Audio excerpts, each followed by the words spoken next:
Welcome to episode 11 of Rail Talk. My name is Joe Bianca. I'm an ownership advisor at West Point Thoroughbreds. I'm just going to shut down the rumor mill now. It was not me who bid $3 million on the horse that West Point bought at Keeneland September. It wasn't me. It wasn't my money. I know. I understand all of the rumors and all of the speculation. No, I was not involved in the actual financing of it. That's good to know, Joe. And Jonathan Green, general manager of DJ Stable, and I can put some rumors to bed that we were the underbidder on the $3 million horse, Joe. Well, no, not really, but it sounds good, doesn't it?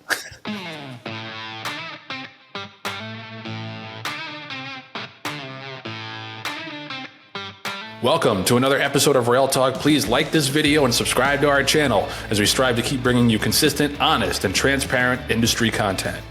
Rail Talk is sponsored by Fasig-Tipton. Fasig's got a ton of action coming up. The rest of the calendar obviously was a great summer for them at the Fasig-Tipton Saratoga sale. But next week, we've got the California Fall Yearlings and Horses of Racing Age sale, which is in Pomona, California. West Point will be represented out there looking for some West Coast horses, so we're excited for that. We got the Mid-Atlantic Fall Yearlings, October 2nd and 3rd. We got the October Digital Sale, which goes from October 5th through the 10th. The Saratoga Fall Mix Sale on October 17th. The Kentucky October Yearlings, which I neglected to mention last week, even though that's a terrific sale, goes from October 23rd to the 26th. And then the granddaddy of them all, nope, not the Rose Bowl, the November sale. November 7th, just a few days after the Breeders' Cup. The November sale is known as the Night of the Stars. One of the stars in attendance will be Jon Green, but also his champion, Keeneland's champion, Wonder Wheel. So we're really looking forward to all of those sales. You can check out all of the catalogs, the nomination deadlines at Fasig-Tipton.com. We'll see you at one of the Fasig sales soon. So another one bites the dust, unfortunately. It seems like almost every other week we're reporting on another track to close. The most recent one was Golden Gate, although it was reported recently that Golden Gate is going to stay open for another meet, I believe, which is just prolonging the inevitable. But it's good for the people that haven't been to Golden Gate or haven't been in a while. They'll be able to go see it before it meets the wrecking ball. But Turf Paradise is the next one. Turf Paradise has been in operation since 1956. It's in Arizona. It's obviously very low-level racing, but they do have turf, as is implied by their name. I used to bet Turf Paradise a little bit. For whatever reason, I did well there. Obviously haven't bet it much in recent years, but I was reading the story about this on the Blood Horse, and it's just the second line after Turf Paradise is closing is track owner Jerry Sims is retiring to spend more time with his family. And I just thought that was very telling that like one guy can retire and then the track goes poof. And I think that's like kind of where we are now with a lot of tracks, but especially the smaller tracks. I mean, this is a big deal for that area. And, I think I know what John's going to say about, more tracks need to close. And I'm not in disagreement with him on that. But you got to think about it in terms of a major metropolitan area. I'm quoting from the story here. Without live or simulcast racing at the Phoenix track, the 37 off-track betting sites maintained by Turf Paradise will also close effective October 1st. Those OTB locations televise the live racing from Turf Paradise as well as simulcasts from other tracks across the United States. To me, that is just as big of a deal as the track itself closing. Is like there's going to be no touch point for people in the Phoenix area who might be into racing. Like you'll have to go to California or God forbid Texas, and to get your racing fix. And I agree with the macro trend of smaller tracks with poor products closing and having some consolidation. But there is something lost in these tracks, I think, in or around major metro areas that now there's just no exposure to horse racing whatsoever there. John, what do you think? Joe, I think, like you mentioned, this is inevitable. There are too many racetracks out there. There are not enough horses. The average field size at Turf Paradise, I just learned, was just over 6 horses per race. And that's just not a viable business model.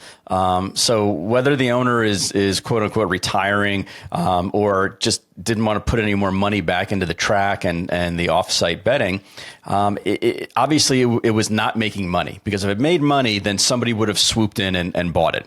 And I understand what you're saying also about, hey, there's going to be a hole in the thoroughbred landscape, because Arizona isn't represented. I dare you to name an Arizona bred horse. I dare you to name a horse that came from turf paradise and made an impact in, the other, what I would call major circuits of racing. You really can't. Maybe a horse came from California, touched down, hit the winner's circle, and then went to a major egg. But go ahead, Joe. Prove me wrong. I don't know. I might be wrong on this now. I said very confidently that I could think of one, but was it Lost in the Fog? A turf paradise horse for a little while. Yeah, he won the Arizona Juvenile Stakes. But to your point, that was in 2004. I was going to say, how long ago was that? Yeah. So I just love Lost in the Fog. I wanted to bring him up.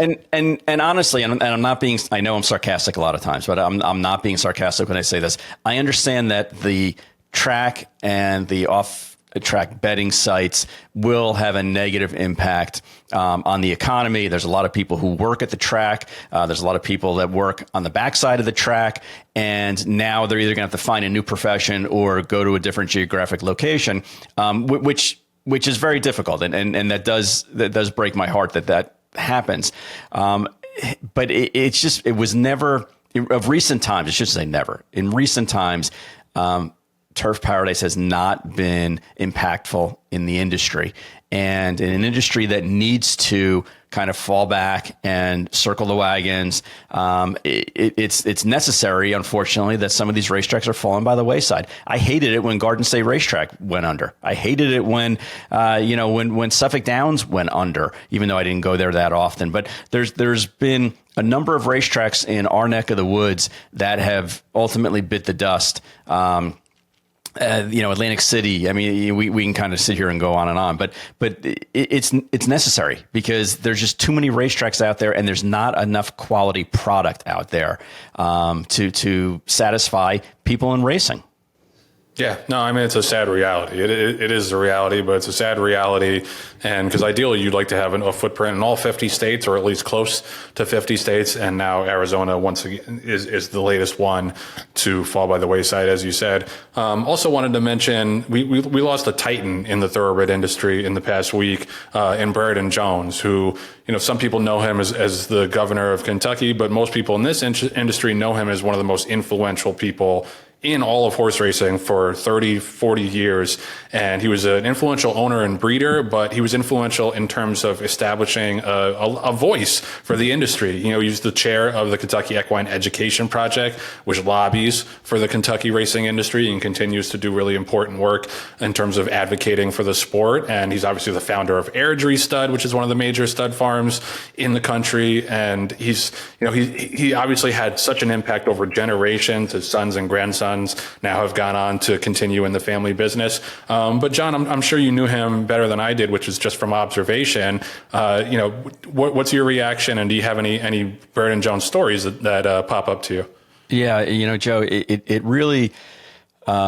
This is a difficult story for me to talk about because Brereton Jones was one of the most influential individuals that I can remember being, when we first got into the horse industry. And you have to understand that even though he had Airdrie and even though he made an impact in Kentucky racing, he was not from the area. He was actually from West Virginia, and was an outsider and came in and kind of took over and made the industry a better place for people. And as an outsider myself, I looked up to Brereton Jones and what he did. And, you can go through his resume. Joe, he was the breeder or co-breeder of 30 different Grade 1 winners. Just let that sink in. So he was in business in the horse industry for almost 50 years, and he had 30 different Grade 1 winners. That's like a Grade 1 winner every single year, practically. That's unbelievable. But the other thing, and he won a couple of Kentucky Oaks races, and other big races, on his resume. But from a just a practical politician, which those two words don't go together that often. When he was elected governor of Kentucky, Kentucky had a $400 million deficit. $400 million budget deficit. And when he left 4 years later, they had a $300 million surplus. I mean, that to me is just, that blew my mind when I read that. And I understand why that's one of his resume highlights, because he basically turned the Commonwealth of Kentucky, not just the horse industry, but the entire Commonwealth around from a financial standpoint. And the other story that I remember, and I was telling my friend Brett Jones, who was Brary's son, who runs Airdrie right now. I was telling him that I remember in the 80s when Fasig-Tipton had the new sire showcase in July, and that's where you brought your yearlings from first or second year horses. And Brereton Jones used to bring like 2 or 3 of his best representations from the new sires that they had, and they would sell through the roof. And basically what that would do, Joe, is that would set the bar very high for his stallions, for his new stallions. And there'd be a buzz about his new stallions that would carry over into the summer sale at Saratoga and ultimately into the September sale, to the point where, his horses would be sold out for the following year based on the athletes that he brought to the sale in July. And again, that revolutionized the idea of selling seasons early when you have buzz and you have momentum. But he was a businessman. He was a gentleman, and he was just a very fair and honest guy. And he will definitely be missed. I'm thankful again that I'm friends with his son Brett, because I think Brett runs Airdrie similarly and is also very trustworthy and is on a number of boards as well. And I'm pleased to call him a friend. And I'm sorry, my friend, that your dad passed away. And there's just I can't say enough about just how much Brereton Jones impacted me in the early years of our establishment in the industry.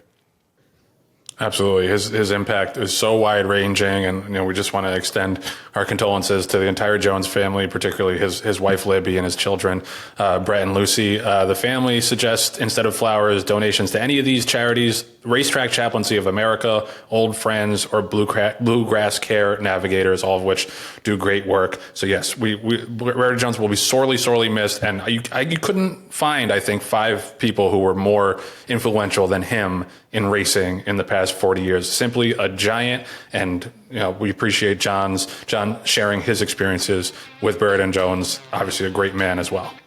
Rail Talk is sponsored by the Green Group. If you're not using the Green Group to help you with taxes, you're probably, scratch that, definitely paying too much money in taxes. The Green Group has over 800 clients in the horse business. Go visit them at greenco.com. Len will consult with you. He'll look at your past returns, and almost always he'll be able to find you new savings. Let's talk a little bit about DJ Stable as well, and what a great job Len and John and DJ Stable do in the industry. They were 9th in the nation last year in earnings. John, you didn't tell me that. Top 10? That's pretty special. You get upset when I do humble brags, so I stopped doing that. So just do brags. Okay, just do brag. Yeah, we were 9th in the country in total money, man. Total purse earnings. Pat yourself on the back like Barry Horowitz. Len is a CPA, MBA, owner of the Green Group, the best tax and accounting firm in the business. They're the number 1 CPA firm in the horse industry, over 800 clients, as I mentioned, also number 1 in providing advice on all aspects of the business: racing, breeding, partnerships, and taxes, because they're the only CPA who themselves own over 200 horses. Go give Len a shout at 732-634-5100, or email them, or email Len at lgreen@greenco.com. Go visit them at greenco.com. Hopefully we don't have any trolls listening to this who are going to spam Len with phone calls. I think it's mostly going to be people who are seriously inquiring, because you damn sure should seriously inquire. The Green Group is the best in the business. So we are so thrilled to welcome this next guest. I know some of you are probably looking at me like, why did Joe put a button-down shirt and some product in his hair? It's because it's my boss, but he's the founder and the CEO of West Point Thoroughbreds. Terry Finley, welcome to the show. It's great to be on the team, right? I'm not the boss. I'm a team member. That's how Gotcha. I like it. You're right. Senior member of West Point Thoroughbreds. But yeah, it's so great to have you. And it's like, we're not just having you because, I work for West Point. West Point is in the news a lot lately, and with good reason. We've been winning a bunch of races, a bunch of grade stakes in particular, making a lot of noise at the sales. But the biggest story, I think, of the week is Carson's run, winning the summer stakes up north at Woodbine, grade 1. Winning, you're in for the Breeders' Cup. We're so stoked, but he's got a great inspiration behind his name. He's named after one of our partners, Wade Yost's son, Carson, who suffers from the same affliction as Cody Dorman from Cody's Wish fame. Terry, can you just give people who haven't heard the story a little bit of background on your relationship with Wade and then how this horse came to be named Carson's Run? I certainly will, but I tell you, first, I just want to say congratulations to you guys for putting this in. I know it's been a dream of yours for quite a while. So well done. I listen to it every week, and I know a lot of people that do as well. So entertaining and informative, and exactly the kind of voice that we need in our business as we go forward, right? So appreciate you. Thanks. Putting that aside, right, Wade Yost, I met him like the first week of West Point, which now would have been almost 40 years ago. He has a son who's 31 years old. So Carson, who actually has the same affliction as a Cody of a Cody's Wish, that situation.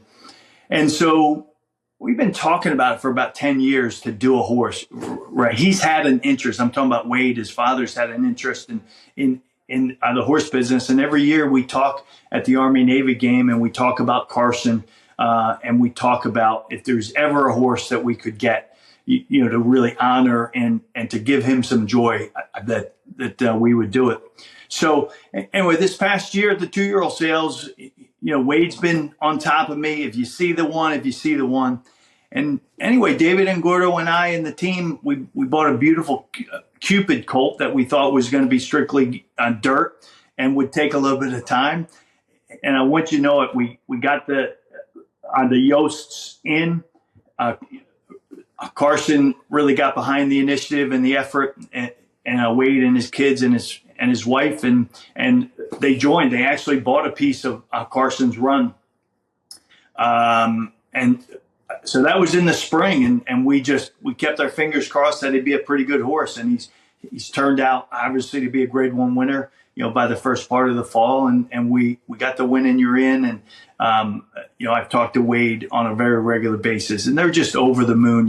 One of the things that Wade talks about is the fact that Carson's never taken a step. He's been in a wheelchair since he was a baby, and so Wade's 3 other kids are Division 1 athletes, and they're fast and they're strong. And so Carson's always been the one that's kind of brought up the rear.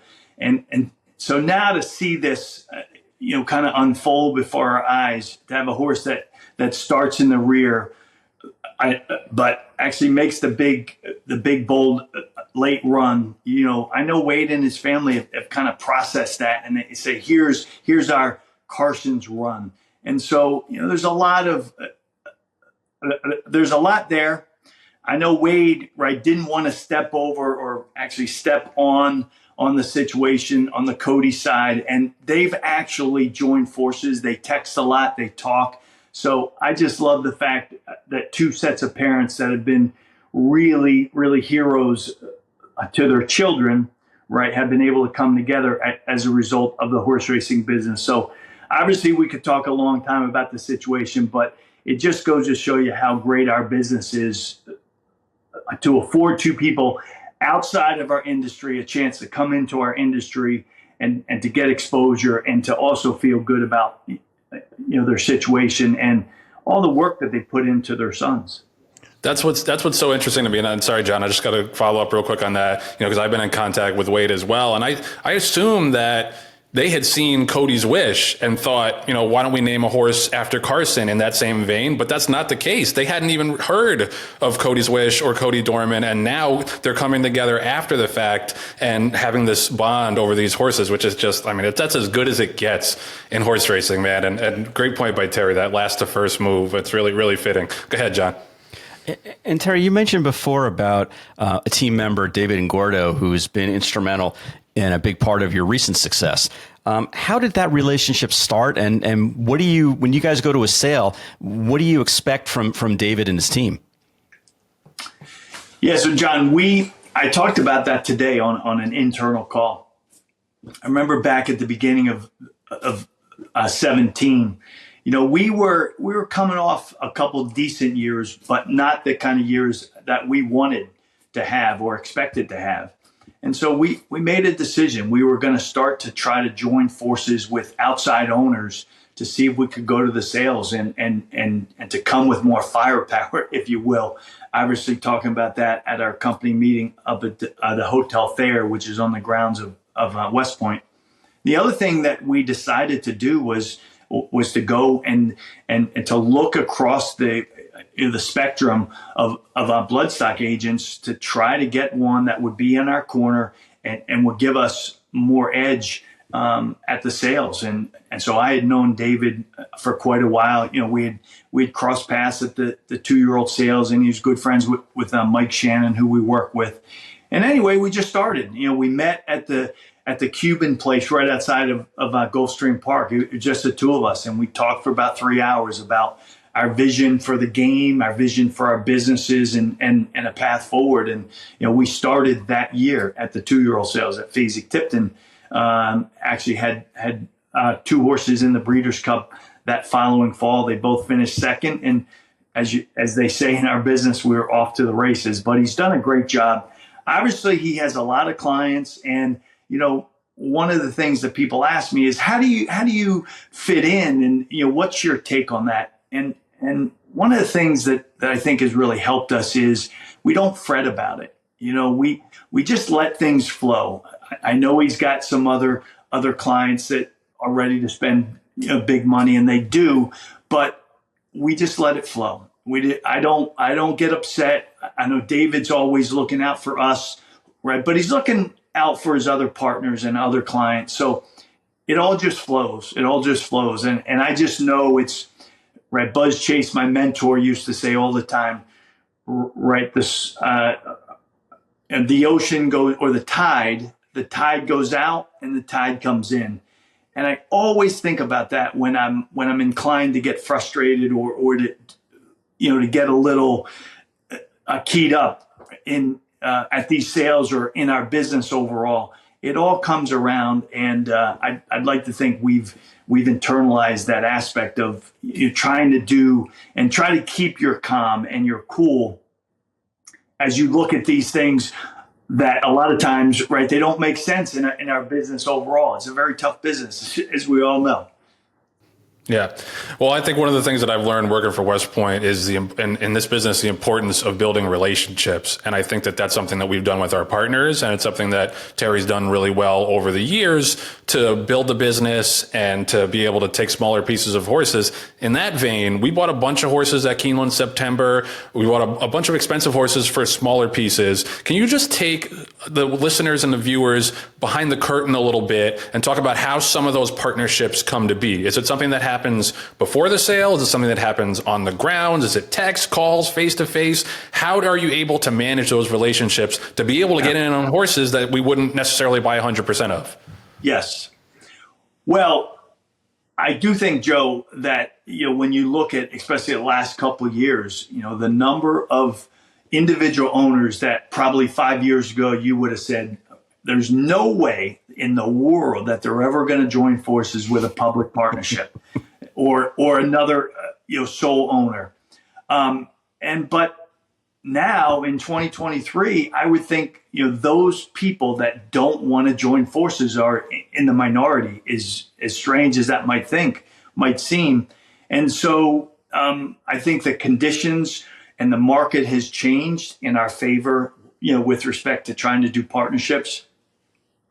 I think the other thing is when you talk about how they come together all in all different ways, right? We haven't had really a lot of people before the sales, right, come to us and say, we want to do something.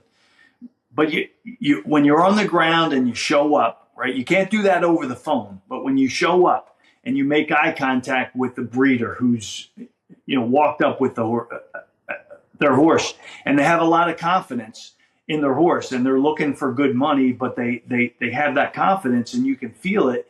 And right, you've known them over the years. You said you want to stay in. Inevitably, now very few people say no, and I think it's good in a lot of respects for us. But I feel for the breeders that don't really want to stay in, but now, right, because of the market conditions, they're quote unquote kind of forced to. And I usually try to tell people, listen, we have a big partner base. If you truly don't want, for any number of reasons, cash flow or tax year or whatever, you don't have to. We're not putting you on the spot. But we've had very few that have said no. So I think it's a it's a flow and a trend that's going to help, right, more and more people, because it's a very positive thing for these partnerships to go to the sales and to have the kind of firepower that I'm seeing people have, because ultimately you have more and more people that don't have to invest a lot of money.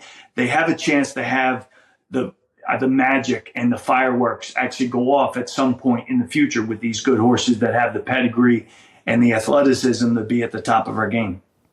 And Terry, I think you're being modest also, because not only when you come to a sale, not only do you have a game plan and an understanding of, okay, we're going to go after X number of horses for Y dollars and things like that, but you have to be nimble. You have to pivot and make constant decisions, whether it's bringing in a partner and not bidding against each other, or going to $3 million on an Into Mischief colt that's a half to outwork and from Cairo Prince's family. What goes through your mind when you're bidding on a horse and it's at $1 million and then $1.5 million and then $2 million? Without giving away the secret sauce, at what point in time do you say this is too much?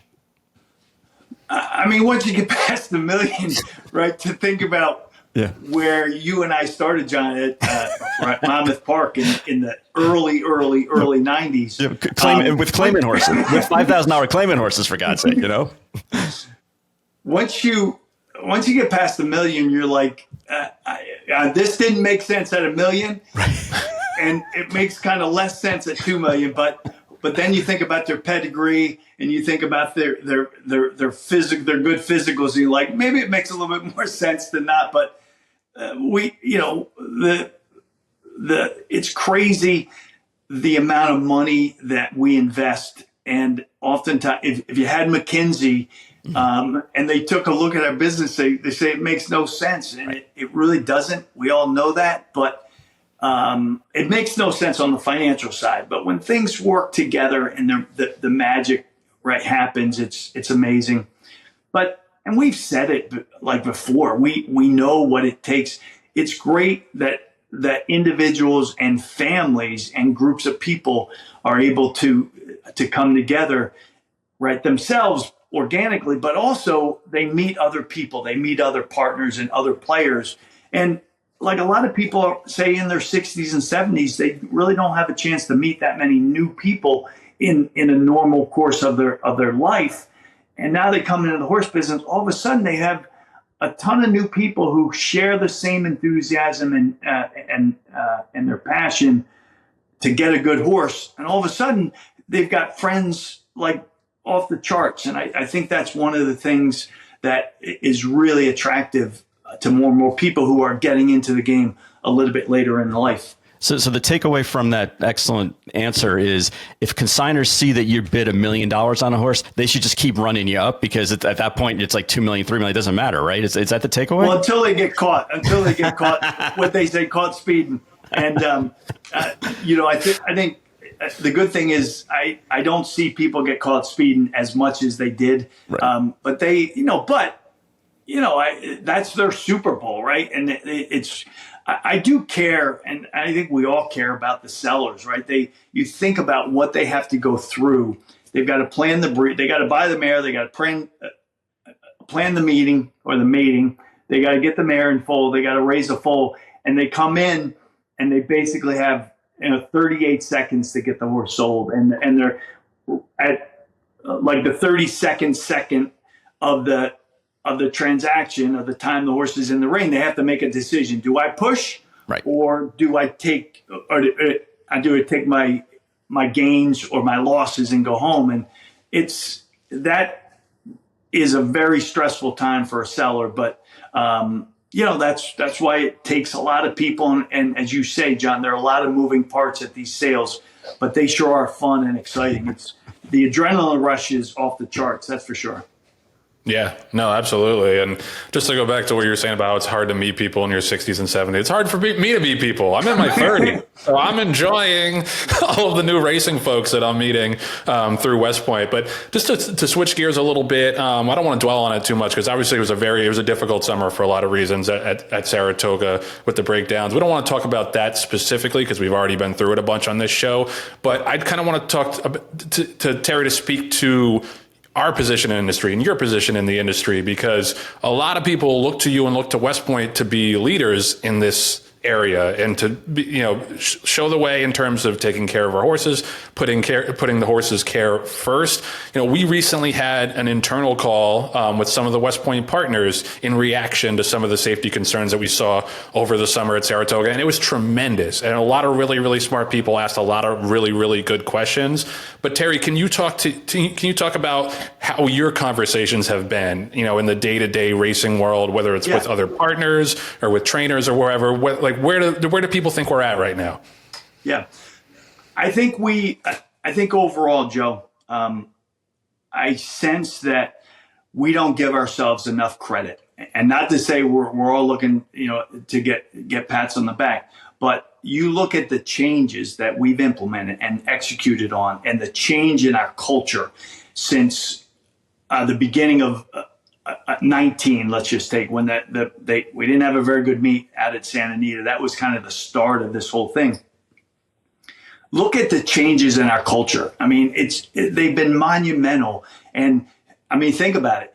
It ain't easy to change the culture of an industry that every day we compete against each other. So you think about that. Like, it's fine if you're the NFL and you're carving up $8 billion every year to X number of teams. But here, we don't carve up anything. You have to earn it. And so we're in the same locker room. We compete against each other every day. But to think that we would have sat in a room in the spring of 19 and said our culture is going to be so much further ahead in the fall of 23, I think you would have had a lot of people that would have said, no way, no how. It ain't going to happen. But it has. So I'll say that. So we've been big supporters on the HISA front. And I truly believe that while the rollout has been rocky, there's no doubt, but at least you have people that unlike at the racing commissions, they'd hide behind a spokesman. We have a CEO of the organization HISA, right, Lisa Lazarus, who comes out and says, we messed up and here's what we're going to do to fix it. Like that, if that's not a breath of fresh air to our world and our industry, I don't know what is. Yeah. And so I truly believe that we're very close, if not there, to people. If you don't like HISA, you should, to retain your, I'd say your credibility, like give them the credit that they deserve from the things that they've done. I mean, pick on them if you want on the things that aren't as good as we want them to be or that they will be. But if you just automatically say the whole thing is a crock, I think you lose credibility. And I know there's some significant players in the industry that are like that. And I've said that to them. I said, come on, man, we're all in this together, and it's a federal law, and our country doesn't run on a section of our populace, right? They can obey a federal law. Another section, another group of people, they don't like the federal law and they don't have to abide by it. Like that ain't America. Mm-hmm. And so I'll give you a quick example, an unintended. There's been a lot of talk about injections and the time frame before a work or before like a race. So I'll offer you this. Especially with those couple horses that had those bad accidents at Saratoga and others, think about the value that HISA is starting to dig into with all that data and all the vet records and the past performances and the safety things and the racetrack conditions, and they're putting that into data that they can extract intelligence from. So think about that. Like for the longest time, we would look at trainers and owners that would inject horses on a very regular basis. And it would just be part of their program. And we would look and say, that doesn't seem right, but what can we do about it? And so think about how much better prepared the industry is going to be in, say, 2 years as we look back and we look at the injections of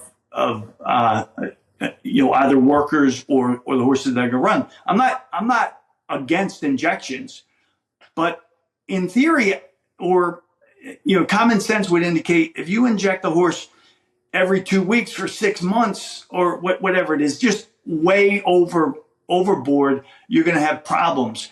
We never had a chance to really dig into and to do the work that we are able to do now. And so I had never thought about that. And I talked to someone today about injections and trainers that are more apt to inject and vets than others.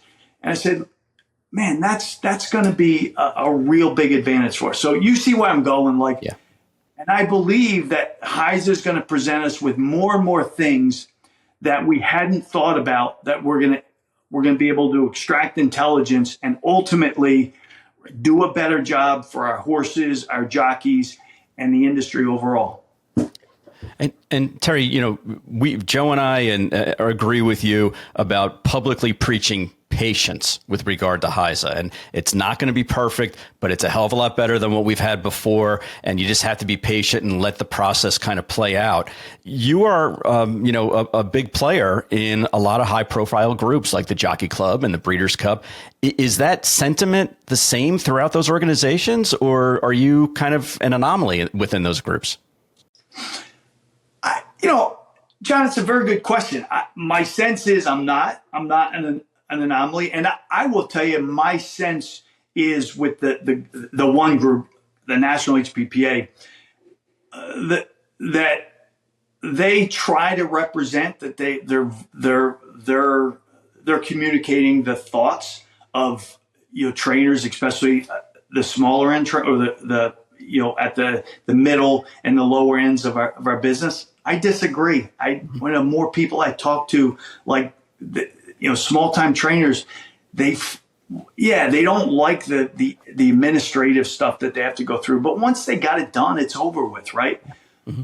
But they finally can look you in the eye and look their owners in the eye and say, we have a much more level playing field. Mm-hmm. So for people, the National HPPA to intimate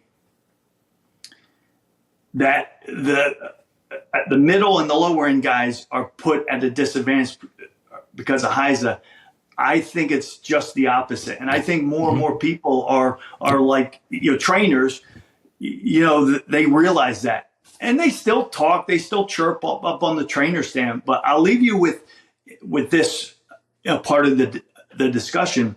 I've said to trainers that have ranted and raved it about HISA, I've said to them, what's your career arc in the last 10 years? What as your business, if you've been in the game been training 10 years?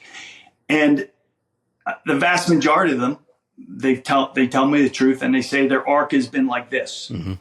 I said, okay, so what role has HISA played in that arc over 10 years? And they say nothing. It just came into play. I said, what role, right, has the National HPPA played to try to change that arc? Mm-hmm. I haven't heard anything that would indicate any type of thing that would truly change that arc. So I say to people, it's not perfect, but I think this thing truly gives you a chance to change the arc of your career and of your business. We just got to give it a chance, and we got to support it. I'd much rather start with yes than start with no. And I truly believe that the National HPPA has started. They started with no, and they continue to no. They provide no real suitable alternative to HISA. But at a certain point, we're going to get past these court cases, and I think their voice will be even minimized even more after we go through this. We're in lockstep on that one for sure. Terry, thank you for coming on. This is a great full circle moment for me, because we used to have Terry on as a guest on the old podcast, and that's how we got to know him. People ask me, like, how did you get hooked up with the West Point? And I'm like, well, there was this podcast. And then, so it's great to have you on the news show, Terry. Always appreciate the time and the insight. Absolutely. Always great to talk to you guys, and keep up the wonderful work. Really appreciate the insight every week. Thanks, Terry. Thanks, Terry. Rail Talk is sponsored by TaylorMade, the worldwide leader in thoroughbred sales, marketing, and horse care, family owned and operated since 1976. They got very simple but very, very strong and very important core values, to be honest and transparent. Care for their customers, their team members, and their horses like their family. Deliver smiles through service, have fun while striving for excellence, and always look for a better way. Jon is well versed and knows about that better way. And Joe, the thing that really stuck out to me at this past September sale is TaylorMade had the most horses entered in the sale, and they ran that shed row like a well-oiled machine. You went there, you would tell them what time you wanted. If you know they were unavailable at that moment, it was almost like a Disney Fast Pass. They'd say, come back at 2:00 and we'll make sure that all the horses on your cart are ready for you. So if that's not the best service around, I don't know what is. And one of the shout outs that I want to give to somebody particular at TaylorMade is Samantha McGreevy, who is a sales manager at TaylorMade. And Joe, I don't know if you realize this, but she was just nominated as, I should say, she's one of the three finalists for the Thoroughbred Industry Employee Award of the Year that's presented by Godolphin. So she is one of three representatives in the entire industry that is up for that award, and we wish Samantha the best of luck. And I know personally, I can vouch for her. She deserves it.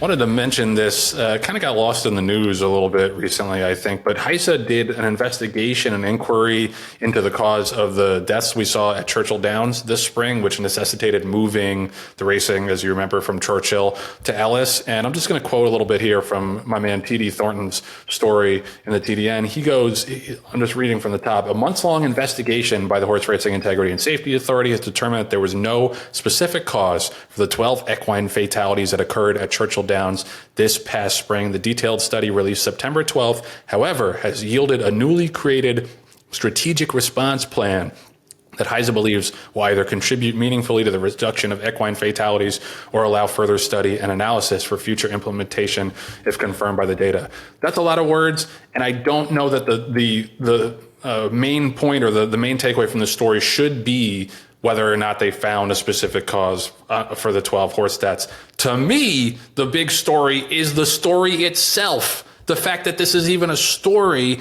and that HISA undertook this investigation. Who the hell would have done that before? Maybe Churchill Downs, but probably not. And Lisa Lazarus got up at a press conference that followed the release of the investigation's findings and said, this is for certain an all hands on deck moment. There's no one stakeholder that's responsible for the fatalities, and there's no one stakeholder who can take responsibility for solving the issue. This is something that we have to do together as an industry and move forward. Horses dying is not okay. No one in the industry thinks this is okay. If you look historically at kind of where we've been and where we are now, we've been making progress repeatedly over the years, but we need to do better and make progress faster.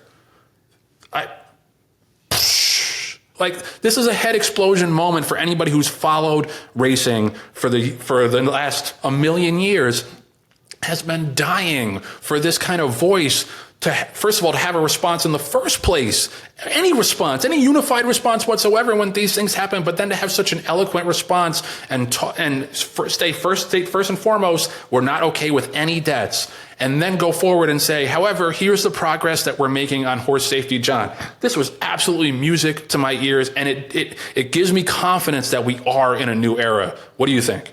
Joe, it's like a breath of fresh air. You mentioned there's an adult in the room. And basically they are getting out ahead of the issues and the problems that we have. And it's not splinter groups that all have an agenda that are mentioning things and hiding certain things. It's, hey, you know what? This isn't cool. We're as an industry, we're not for horses dying. As silly as that sounds, that we have to say it out loud, but that's never been said before in such an emphatic moment. And the other takeaway that I had, Joe, from this is that the report said there was no specific cause for these 12 different fatalities, which a lot of people who heard it said, oh, yeah, well, what did the study do? All it did was cost us money. No, what it said was there was no parenthetic, one specific cause. That's what I got out of it. It's not just the racetrack. It's not just the rain. It's not just, the breeding. It's not just the elective surgeries that these horses may or may not have had. It's not one specific cause, because if it was one specific cause, we would have addressed that. And I think that's what Lisa Lazarus even said in the press release. If there was one issue, we'd throw all our resources and try to fix that one issue. But you know what, industry? There's not just one issue that's the problem. There's probably a dozen that build up to this catastrophic situation. So if there's 8, 10, or 12 different things that we need to identify, then HISA hopefully is going to continue to move forward and continue to address those issues. But Joe, I agree. I took away, even though we all want to know what the specific causes are so we can address it and kind of, move forward with it, the fact that there was an adult in the room that came out and said, here's our press release as an industry, here's our comment as an industry, and here's what we're going to do as an industry to try to address it and fix it. I don't think I've ever heard that before in our industry. And people have clamored in the past about, we need to have a centralized voice. We need to have a commissioner like other sports do. Well, we're a different sport. But needless to say, we have somebody that's going to or have an organization that's going to represent us as a whole, and then try to study and find out what the hell is going on. So it's not just anecdotal about why these horses are breaking down. Yeah, no, I mean, and this is something that's just taken for granted in other sports. If there's a crisis, there's going to be a PR team and a layer of executives that are going to get in a room and figure out how do we best address this. This was never a thing in racing before. Like there are obviously certain groups like the Jockey Club who do like good work in terms of unifying research and stuff like that. But in terms of having a PR arm, like that's what the NTRA I think was supposed to be initially. And where the hell are they on anything? Like obviously they do a good job in terms of lobbying, but in terms of representing the industry to the public, in terms of public facing statements, they do none of that. So this is like, and that was the thing, that was the biggest, that was not going to say the biggest, but it was the joint biggest concern for me in terms of HISA coming in. A, can we get the drug rules right? But B, can we finally have someone to push back publicly on the narratives that horse racing is cruel and is exploitative and, is kills all these horses and doesn't try to do anything about it. We finally do have that person to kind of head that off at the pass. And it's not as if there wasn't substantive findings and, pushes from this study. They're talking about ramping up the move towards synthetic surfaces. They're talking about extending the ADMC, the drug rules, to the sales as well, and not just racing. These are things that they're actionable. They talked about having a new 30-day stand down time from racing as opposed to 14 when it comes to injecting the joints, which is another hot button topic. But right. The wearables also, the wearables they talked about as well. So yes, they actually have real data right in real time.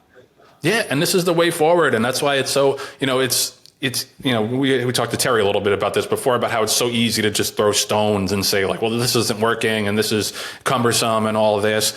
Dude, you spent a second talking to Lisa Lazarus and reading any of the press releases or any of the studies that they're putting out. It is very obvious that they are serious people dedicated to this cause, and in every possible way. Like I said, functionally and substantively, but also in the public sphere and winning back the social license to race horses, because that is very precarious right now. And this is the first step towards that, is having someone who can head these things off at the pass and talk about, mention both things, not be a propagandist, not say, everything in racing is great and this and that, just, accentuate the positives, admit that there are issues and say clearly, without equivocation, any number above 0 fatalities is unacceptable to us. But here are the things we are doing to make horses safer. Like, that is just so valuable. And it seems like such an easy thing, like something we should have had all this time, but we got it now. And that to me is one of the most important developments